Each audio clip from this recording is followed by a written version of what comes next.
항상 저희가 그 염종순 대표님 오시면 전자정부 이야기, 네. IT 산업 이야기 또 재미있게 듣지 않습니까? 그거는 없어졌습니까? 예전에 한창 이야기 나왔던 플로피 디스크는 이제 없앴습니까? 확실히? 없어진 것 같아요. 확실히 이제 안 써요? USB. USB는 지금도 쓰죠. 아, 그래요? USB는 쓰고? 그것도 이제 행정당국에서 예전에는 이렇게 플로피 그쵸. 디스크로 그 뭐라 해야 되나? 재난지원금 줄 때도 플로피 디스크로 줘서 문제가 됐던 거잖아요. 네, 근데 하루아침에 고쳐지지는 않으니까. 네. 그래도 요 몇 년 사이에 조금 많이 그거는 좋아졌죠. 달라진 거네요. 많이 좋아졌죠. 그러니까 예전에는 일본이 그 남의 나라하고 비교해서 우리가 어느 정도 위치했는지를 일본 사람들이 몰랐어요. 아, 일본 사람들 스스로가. 왜냐하면 한국하고 비교를 당해도 한국하고 우리는 똑같은 상황이 아니다라는 생각을 할 거 아니겠어요? 네. 나라 제도가 틀리고 그러니까. 네. 그런데 코로나 대응이라는 관점만 하나 갖고 딱 봤을 때는 네. 전 세계를 똑같이 평가할 수 있잖아요. 똑같은 기준으로. 아하. 그러다 보니까 그때 많은 사람들이 이제 뭐 신문 방송에서 한국은 이렇게 잘하는데 우리는 왜 이 모양이냐라는 얘기를 하니 예. 저 나라는 우리하고 달랐나라는 생각을 이제 하게 된 거고 아. 우리는 왜 이렇게 못하지라는 얘기를 하게 된 거고 그다음에 그 각 중앙부처나 이런 데서 팩스를 사용하고 있다라는 사실도 특별히 인지는 못했었는데 생각해 보니까 팩스를 쓰고 있었네 뭐 이렇게 되는 것이고. 아, 그러니까 그때까지만 하더라도 이 팩스 보내는 게 이게 뭐가 문제야? 편하네 팩시밀리 했는데 그쵸. 다른 나라에서 되게 이제 외계인처럼 보니까 그때서야 팩시밀리가 이게 최첨단이 아니었어 그쵸. 이러고 있던 거예요. 근데 스스로도 이제 자각하게 되는 거죠. 아 우리가 이랬구나. 그런 것 때문에 디지털청이 생긴 거고 그래서 지금 열심히 바꾸어 나가고 있는데 아까 말씀드린 것처럼 이 총 제대로 된 지휘센터의 역할을 해줘야 되는데 그렇지 않은 것 같아서. 근데 그 뒤 부분부터 어떤 그 신기술을 학습하거나 신문물을 빨리 받아들이고 뭔가 좀 빠르게 피벗하는 그것도 사실 어떻게 보면 이제 능력이잖아요. 의지이기도 하고. 네, 그렇죠. 그 부분은 어떻습니까? 근데 그 혁신이 근데 이게 개혁과 네. 개혁과 혁명이라는 게 있어요. 예. 근데 식자의 말 중에 개혁은 혁명보다 어렵다라는 말이 있거든요. 근데 지금 우리가 4차 산업혁명이잖아요. 예. 혁명이라는 것은요, 기존의 것을 완전히 무시하는 거예요. 혁명이요? 혁명은. 네네. 그 한반에 뒤집어 버리는 거니까. 거기는 거기에 이유도 없고 그냥 바꾸면 바꾸는 거잖아요. 네네네. 군사혁명도 마찬가지고. 네. 근데 개혁이라는 것은요, 현행 제도를 인정해 나가면서 바꿔 나가는 거니까 반드시 고치고 누군가는 나아가는. 피해자가 나오는 거예요. 그러니까 뭐라 해야 되나 좀 이렇게 바뀌는 구시대의 대상이 돼버린 사람이 그렇죠. 어딘가 있다라는 거죠. 본의 아니게. 예. 예를 들어서 일본에서 있었던 일인데 행정개혁 담당 그 디지털 담당 대신이 도장 있잖아요. 예. 도장을 없애겠다. 맞아. 그 라고 얘기 얘기했잖아요. 네네네. 그러면 전국에 있는 그 도장 해서 먹고 사는 사람들은 갑자기 직업이 없어지는 거잖아요. 그렇죠. 거기에 대한 책임은 어떻게 누가 지냐 이렇게 얘기를 하면 도장을 없애야 된다는 것은 일리 있는 이야기지만 네. 도장을 당장 없앴을 때 도장업해서 먹고 사는 사람들의 인생을 생각했을 때는 이거 뭔가 생각해야 되는 거잖아요. 카카오 택시처럼 이렇게 하는 것도 좋지만 이거를 뭐 아무나 우리 타다 택시 갖고 문제가 있었지만 네네네. 그거 자체는 혁명적인 게 맞죠. 해야 되는 것도 맞는데 네. 그걸 도입했을 때 뭐 개인 택시 사업자나 법인 택시 사업자 입장에서 봤을 때는 우리는 열심히 해갖고 택시면허를 따고 제도 안에서 여기까지 해왔는데 쟤는 뭔데 갑자기 뭐 이런 식이 되는 거잖아요. 네. 그래서 이해관계자가 발생이 되기 때문에 그 이해관계를 조정해 나가면서 앞으로 나아가야 되는 것이 개혁이잖아요. 네. 그러니까 힘든 거예요. 그래서 결론적으로 얘기하면 혁명에 성공한 나라들은 대부분이 그 다음 혁명에 성공하지를 못해요. 그러니까 혁명에 성공한다라는 게 혁명을 해도 한 방에 뒤집어도 잃을 게 없으니까 혁명에 성공한 건데 그렇죠. 한번 혁명에 성공해 놓으면 이게 그다음에 이제 이렇게 기득권이 생기잖아요. 돼버리고 예를 들어서 기존 인프라가 되어버리니 예를 들어서 우리가 지금 4차 산업혁명이지만 1차 산업혁명이 일어났는데 영국이었지만 네. 영국이 기득권이 돼버려서 다시 2차 산업혁명은 미국에 뺏기고 맞아요. 그렇죠? 그다음에 미국이 기득권이 돼서 3차 산업혁명은 일본에 뺏긴 게 됐죠. 근데 이제 일본은 4차 산업혁명 시대에서 지금 주도권을 뺏긴 게 보면 미국이나 이런 유럽이나 이렇잖아요. 뭐 네, 아마존이나 뭐 마이크로소프트, 구글 네. 그러니까 이런 식으로 그 기존의 패러다임에 성공한 사람들은 능력이 있건 없건 떠나서 그 정도로 개혁해 나가는 건 힘들다라는 거죠. 근데 우스갯소리로 북한 같은 나라는 그렇죠. 김정은이가 야, 내일부터 전부 우버택시로 바꿔 이래버리면 바꿀 수 있죠. 거기에 누가 토를 달았다는 위험하잖아요. 그러니까 그런 우스갯소리 누가 그러는데 가장 4차 산업혁명이 일어나기 쉬운 나라라고 그런 이야기 할 정도인데 그런 부분들이 한국의 경우에는요, 제가 보기엔 그래도 좀 더 야멸차요. 왜냐하면 우리는 도 아니면 뭐잖아요. 네네네. 흑백 논리가 통하는 나라고 우리 스스로가 회색은 싫어하잖아요. 네? 회색이라는 게 가만히 보시면 네. 흰색이 0이고요. 네. 검은색이 1이라고 친다면 네. 회색은 0.5예요. 그렇죠. 0.5는 개혁이거나 개선일 거 아니겠습니까? 근데 우리는 흑백 논리 확실하게 하잖아. 할래면 하고 말래면 말고 뒤집어 버리고 그쵸, 제로 그쵸. 베이스에서 그렇죠. 네? 이렇게 하잖아요. 그러니까 우리는 혁명하기 좋은 나라라는 거예요. 태생적으로 일본보다는 약간 성향이. 성향이. 근데 그 일본의 경우에는 그 회색적인 그런 사상을 갖고 있기 때문에 이렇게 그런 것들을 야, 저 사람은 저렇게 했다가 저 사람 인감하는 사람 못 먹고 살면 어떡하냐. 그것도 대책을 세워줘야 되지 않냐. 그다음에 뭐 데이터를 연계해가지고 우리가 증명서를 제출 안 해도 되게끔 하자 그러면 그랬다가 개인정보가 누출되면 어떡하냐. 뭐 이런 식의 얘기들을 하는 사람들이 상당히 많다 보니 그 사람들 설명해가면서 관련이 상당히 어렵겠죠. 그런 애로사항이 있는 거라고 봐요. 혹시 염정순 대표님도 그래도 이제 왕래 계속 하고 계시고 일본의 네. 어떤 IT 전자정부 사업도 많이 도입을 하려고 이제 노력을 하고 계시니까 그 사이에 좀 어떻게 달라지는 게 느껴지세요? 일본 정부가 달라지는 네, 게? 일단은 일본이 그 사이에 디지털청이라는 부처를 만들었고, 그래서 디지털청이 생겨서 총리 직속으로 해가지고 네. 직원도 상당히 뭐 800명이니 1000명 가까이 늘었느냐라는 얘기도 하는데 그 사람들이 일을 열심히 해요. 예. 열심히는 하고 있는데 그 성과로 일단 마이넘버 카드, 전자주민카드 보급률이 뭐 80% 이상 됐고요. 네. 물론 그거 보급하느라고 돈을 많이 써서 그게 그 정도 돈을 써야 되느냐라는 1인당 30만 원씩 줬죠. 카드를 만드는 사람은. 저희 지난 시간에 오셔서 그 얘기 해주셨었죠. 그러니까. 마이넘버 카드가 일종의 주민등록증 같은 건데 거기에 금융까지 이제 같이 할 수 있는, 그 다음에 전자행정까지 같이 할 수 있는 거. 근데 지난번에 오셔서 말씀해 주셨던 게 내가 마이넘버 카드를 내 거를 내고 뭐 서류를 발급하는데 갑자기 남의 게 나왔다. 홍길동 씨 집안께 서류가 나오고 홍길동 씨 집안에 막 이대호 집안께 막 서류가 발급돼, 이래서 이제 난리가 났었다. 그렇죠. 이 얘기해 주셨죠. 네, 그런 부분들은 많이 잡혔고요. 그 다음에 또 하나는 이제 의료보험 카드하고 통합하느라고 그랬죠. 네. 그냥 의료보험 카드가 남의 게 들어와 있어갖고 문제였고, 그것도 뭐 상당 부분 많이 잡았어요. 그래서 일본 정부가 선언을 했죠. 일본 의료보험 카드는 이제 폐지한다. 옛날 우리처럼 이제 종이로 주던. 일본은 플라스틱 카드였는데 어. 의료보험 카드를 폐지한다. 그래서 지금 통합이 진행돼서 네. 뭐 그거는 그거대로 뭐 좋은 방향으로 생각을 해요. 저도 사용하고 있고 아무래도 뭐 마이너버 카드하고 의료보험 카드가 한 장이면 편한 건 편하죠. 그러면 마이넘버 카드로 이제 통합 이거네요. 통합. IC 칩이니까. 예. 근데 그건 다 좋은데 일본의 이제 현재 제가 본 가장 큰 문제점은 그 전자정부라는 프로젝트를 예. 단순히 행정 전산화라고 생각한다는 게 가장 큰 문제라고 봐요. 단순한 행정 전산화가 아니라는 말씀이시네요. 그렇죠. 전자정부는 예. 국가의 경영 체계를 예. IT를 기반으로 바꾸는 거예요. 그래서 대한민국의 경우에 보면 대한민국의 전자정부라 하면 행정정보와 의료정보와 교육정보와 사법정보와 금융정보와 이런 카테고리들이 있죠. 예. 근데 이 모든 부분들에 있어서 앞으로 우리나라는 이 분야를 어떻게 발전시킬 것이냐.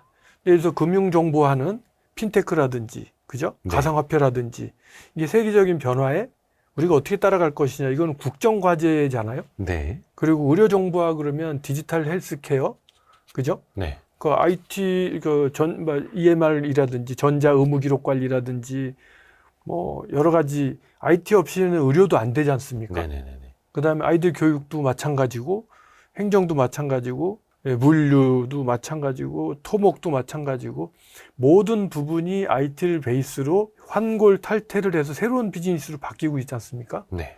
예를 들어서 내가 국토교통부 장관이다. 그러면 국토교통부 업무 안에 IT를 도입해서 혁신할 수 있는 부분이 어떤 것인가, 이런 거를 고민해야 되잖아요. 근데 그런 부분은 그런 행정만 담당하시는 분들은 어렵고 이제 IT를 담당하시는 전문가들이 있어서 같이 협업을 해야 되잖아요. 네. 그래서 대한민국은 정보화진흥원이라는 조직이 있어요. NIA. 네. NIA가 사실 그런 거에 대한 싱크탱크죠. 네. 그 다음에 각 부처의 정보 시스템을 총괄 관리하는 국가정보자원관리원이라는 곳이 있고, 네. 그 다음에 또 각 부처의 정보를 통합해서 우리가 예를 들면 주민등록 한번 이사하면 자동으로 운전면허도 바뀌고 뭐도 바뀌고 다 되잖아요. 각 부처의 행정정보 시스템을 연계해야 되잖아요. 네. 그래서 행정정보공동이용센터라는 조직, 그 다음에 지방자치단체의 행정 시스템을 총괄 관리하는 지역정보개발원, 그 다음에 조달청, 네. 그 다음에 세큐리티를 관리해주는, 민간의 세큐리티를 관리해주는 인터넷산업진흥원이라든지 이런 그 부서들이 다 있어야만 제대로 된 국가 정보화가 되는 거예요. 입체적으로. 네. 이거는 이 정보화라는 거는 전산화가 아니거든요. 전산화라는 것은 수작업으로 하던 그 프로세스를 그대로 컴퓨터를 이용해서 하면 되잖아요. 네. 그거는 전산화예요. 네. 그거를 영어로는 디지털라이제이션이라고 하는데 네. 지금은 우리가 디지털 트랜스포메이션이라고 하잖아요. 네. 근데 디지털 트랜스포메이션은 지금까지 했던 방식을 단순히 그 프로세스 하나하나를 전산화하는 게 아니라 프로세스 자체를 통째로 바꿔버리는 거죠. 해오던 걸 그냥 통째로 다 바꿔버리는. 그렇죠. 예를 들면 이런 거예요. 예전에 제가 80년대 서울시 공무원 했을 때는 네. 우리가 주민등록 등본을 발급받으려고 구청에 가잖아요. 네. 그러면 주민등록 대장이, 종이 대장이 있었어요. 그래서 그거를 꺼내 갖고 와서 복사해 가지고 도장 찍어 줬었어요. 네네네. 근데 지금 현재 우리는 어떻게 돼 있냐? 인터넷으로 발급받을 수도 있고 발급 안 받아도 되게끔 했잖아요. 이거는 보면 복사해서 했었는데 그 다음 된 게 컴퓨터에 입력하고 프린트아웃해서 줬단 말이죠. 그렇죠. 예. 그러면 그걸 보면 프로세스는 똑같잖아요. 네. 복사해서 줬던 거를 아. 인쇄해서 준 것만 바뀐 거잖아요. 네네네. 그거는 디지털라이제이션인 거예요. 아. 근데 그게 아니라 지금은 내가 직접 뛰잖아요, 인터넷으로. 네. 그러면 프로세스가 바뀐 거잖아요. 공무원 손을 걸치지 않고. 음. 그러면 공무원들의 일이 없어진 거잖아요. 그렇죠. 그러니까 어마어마한 생산성 향상이 되겠죠. 그렇죠. 근데 하물며 행정정보 공동이용센터 같은 걸 이용하면 아예 발급받을 필요조차도 없어지는, 아하. 우리 연말정산 같은 거 자동으로 다 해주잖아요. 그렇죠. 이제는 떼서 제출할 필요도 없이 그냥 여기서 넘겨주세요 하면 되는. 그렇죠. 근데 그런 일들이 디지털 트랜스포메이션인데 아하. 일본의 시체말로 이 전자정부에 관련되시는 분들은 네. 모두가 다 디지털 트랜스포메이션 이꼴 디지털라이제이션이라고 생각하는 사람들 뿐이에요. 그냥 이 컴퓨터라는 전산화라고 생각을 하는 사람들. 그러니까 문제인 거지. 아. 뭐 DX의 성공 사례라고 나오는 게 이제껏 우리가 이 문서를 갖고 가면 이걸 예. 손으로 입력했는데 예. AI OCR을 이용해서 이걸 문서를 자동 인식해서 스캐너로. 이걸 컴퓨터에 스캔해 갖고 글자를 읽어서 컴퓨터에 입력해 주는 일을 했다. 근데 그럼 막 그게 박수 치는 거예요, 막. 근데 사실은 그래요. 그게 1000장 정도였다. 아, 라고 그럼 생각하면 그것도 상당한 생산성 향상이 되는 거잖아요. 네네네. 근데 본질은 그게 아니고 우리는 종이를 안 가지고 오도록 해야 되는 거잖아요. 그렇죠, 그렇죠. 그러니까 그거를 제창한 사람이 없고 그냥 열심히 해봐 그러면 아이디어를 들고 와갖고 이걸 OCR로 하면 생산성이 올라갑니다라고 해서 누구나 다 그거를 DX, 디지털 트랜스포메이션이라고 얘기를 하니까 네네네. 답답한 거고. 그래서 제가 지난주에 일본의 디지털청 높은 사람을 네. 넘버 2인가 넘버 3인가 된 사람을 만나서 이런 얘기를 했어요. 어. 그 디지털라이제이션과 디지털 트랜스포메이션에 대해 설명을 해주고 일본은 이게 없다. 그랬더니 저보고 그러더라고요. 그러면 뭘 어떻게 해야 됩니까? 네. 싱크탱크를 만드셔야 됩니다. 그럼 그 싱크탱크를 어떻게 만들어야 됩니까? 싱크탱크를 어떻게 만들어야 될지 고민하는 조직을 먼저 만드셔야 됩니다. 뭐 이런 이야기를 한 적도 있는데 그런 부분들은 이제 전반적으로 제가 보기엔 일본에는 그런 아이디어를 낼 수 있는 그런 경험자가 부족하다 보니까 그냥 열심히 그냥 앞으로만 나가는. 그것도 사실은 뭐 발전은 발전인데 그거는 4차 산업혁명 시대에 그렇게 하다가는 뒤처지죠. 그러게요. 이게 전산화랑 정보화랑은 다르다라는 개념도 새삼 네. 생각해 보게 됩니다. 근데 약간 우리나라가 지난해 말에 특히 우리나라 전자정보 시스템이 먹통이 된 적이 있었잖아요. 네. 그래서 주민센터에서 뭐 주민등록 등본도 못 되고 공무원들끼리 뭐 하는 것도 뭐 잘 안 되고 막 조달청 무슨 시스템도 다운되고 그래서 그게 거의 한 달 내내 막 이어지면서 막 계속 몇 건 트러블이 있었죠. 맞아요. 문제가 연속적으로 터졌었는데 그게 일본에서도 어떻게 보도가 됐습니까? 우리나라 막 정보가 잘 돼 있는데. 그렇게 크게 보도된 것 같지는 않아요. 아, 그래요? 예, 저도 사실은 이제 한국이 이 정도로 하고 있다라는 얘기를 많이 한 사람이라 그런 거에 대해서 좀 그렇죠.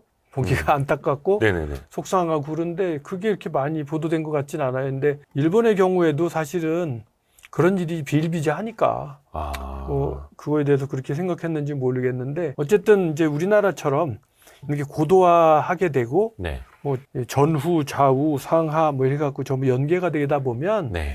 정보 시스템 관리를 진짜 잘해야 되지 않겠어요? 그렇죠. 우리나라 그냥 촘촘하게 격자틀처럼 되어 있으니 이 중에 하나만 문제가 생겨도 다 시스템적으로. 근데 이제 저는 의문은 갖고 있어요. 네. 이제껏 한 20년 동안 이렇게 큰 사고는 없었거든요. 들어본 적이 없잖아요. 그렇죠. 근데 23년 말에 잇따라서 막 먹통이 그러니까 이게 됐죠. 왜 이랬을까라는 거는 개인적으로 의문이기도 하고요. 그게 갑자기 무슨 기술이 없어진 것도 아닐 거고 기술 환경 변화라든지 여러 가지가 있겠지만 그렇다고 해서 집적화를 안 할 것이냐? 그건 정답은 아니잖아요. 일본의 지진 네. 일어난 뒤에 이제 지금 이런저런 얘기가 나오고 있는 게 뭐냐면 지진이 일어났어요. 그러면 여기에 어떤 사람들이 살고 있었는지 네. 그 주민등록 대장이 있어야 네. 그 이 사람들한테 당신은 피해를 입었고 여기 살았던 사람이 맞습니다라는 피해 사실 증명 같은 걸 떼줄 거 아니겠어요. 네. 네. 근데 일본의 같은 경우에는 지금 이제 슬슬 바뀌고 있지만 아직까지도 그 각 시청별로 주민 시스템을 가지고 있는 곳이 꽤 있어요. 시청 청사 안에. 네. 그 데이터가 클라우드에 있는 게 아니라. 그냥 청사 안에 보관하고 있는 데이터. 네, 그걸 오면 떼주는. 그렇죠. 네. 근데 만일 그게 피해를 입어서 그 컴퓨터에 문제가 생겼다든지 이러면 이제 대책이 없는 거지요. 네네. 컴퓨터 날아가면 지난번에 동일본 대지진 때 네. 그것 때문에 호적이 통째로 날아가기도 하고 그랬었어요. 어디 백업이 따로 안 돼 있었어요? 그렇죠. 백업이 없으니까. 백업이 있어도 우린 대한민국은요. 네네네. 대한민국은 여기 지역정보개발원이라는 곳에 네. 이제 거기서 이제 다 관리하잖아요. 클라우드로. 네. 그러니까 각 지방자치단체는 뭐 백업이 있든 없든 그걸 떠나서 거기 컴퓨터가 망가진다고 그래서 이게 없어지는 게 아니거든요. 그렇죠. 다른 지역에 또 보관돼 있고. 온라인으로 다 되니까. 예. 그리고 정부 부처도 이게 우리나라의 경우에 전국에 4군데 데이터 센터가 있어서 서로 백업도 하고 하거든요. 네. 근데 일본의 경우에는 지금 디지털청이 생기면서 비로소 그 방향으로 가기 시작했는데 네. 이제까지는 그 청사 안에 그 서버가 있었던 지자체가 꽤 많았던 거죠. 그러는 경우에 그게 뭐 수몰되거나 뭐 이렇게 문제가 생겨버리면 대책이 없는 거죠. 그러니까 그런 부분들이 분산돼 있음으로 인해서 장점도 있겠죠. 네. 근데 비용도 들고. 통합이 됐을 때 장점이 더 크고요. 그러니까 우리나라가 제가 보기에는 올바르게 간 건데 통합이 됐을 경우에 그런 백업 네. 한 군데가 망가지면 싹 망가지는 거니까. 네. 근데 대한민국도 지금 그게 2군데 3군데 상호 백업을 하고 있었는데 왜 이런 일이 생겼을까에 그럼에도. 대해서는 저도 의문인 거죠. 이걸 뭐 2번 3번 백업하면 백업할수록 돈이 드는 거잖아요. 네네네. 근데 그걸 뭐 2번 3번만 하면 됐지. 그걸 뭐 4번 5번 6번 하면 거기에 대한 코스트도 비싸고. 그렇죠. 낭비죠. 그때부터는. 그런 부분들 원인 규명 잘해서 그런 일이 재발 안 하도록 하는 것이 중요한 것이지 그렇게 모았기 때문에 문제가 되는 건 아니라는 생각을 저는 하고 일본의 경우에는 지금 그거를 모으는 일들을 하고 있는 거죠. 그래서 정부가 그 가버먼트 클라우드라는 그 서버를 만들고 거기다가 각 벤더들이 지방자치단체용 시스템을 올려놓게 되면 지방자치단체가 계약해서 온라인으로 그 시스템을 쓰는 그게 이제 지금 일본의 경우에는 시작되고 있는 단계고요. 그게 내년이나 후년 정도 돼야 이제 이행이 될 것 같고 우리나라는 이미 그렇게 돼 있는 거고. 걱정이 많네요. 걱정이 많아. 잃을 게 많아서. 기존 그렇죠. 것들이 많아서. 그게 이제 좋은 의미로는 따뜻하기도 하고요. 네. 근데 저는 요즘에 사실은 신라면을 지금 일본에서요 신라면과 불닭볶음면이 엄청 인기거든요.